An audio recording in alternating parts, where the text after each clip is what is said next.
Le nombre d'or porte plusieurs noms. Divine proportion, proportion dorée, etc. Il est également utilisé dans la composition des œuvres artistiques. On le retrouve donc dans la peinture, la sculpture, l'architecture, dans tous les arts. Le nombre d'or se définit en géométrie comme un rapport de proportion entre deux longueurs.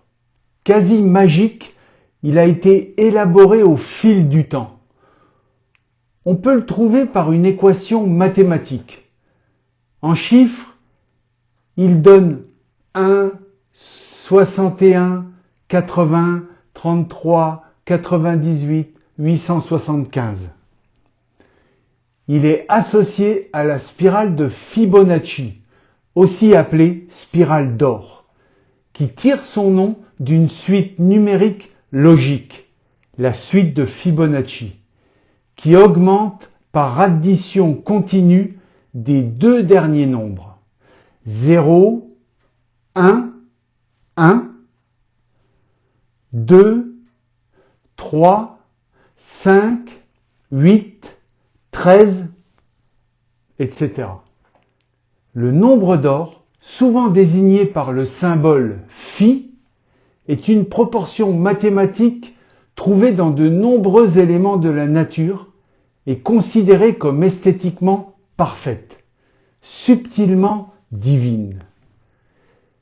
Cette proportion est vue comme une clé pour déchiffrer la beauté et l'harmonie. Elle nous donne une idée de l'infiniment petit et de l'infiniment grand. L'utilisation du nombre en peinture permet de créer une scène esthétique, harmonieuse et équilibrée. Le terme en lui-même est assez récent et il a été mis en lumière par Mattila Gica dans des ouvrages complexes à lire mais intéressants, voire fascinants. L'idée par contre remonte à l'Antiquité. L'art grec antique est considéré comme un idéal artistique.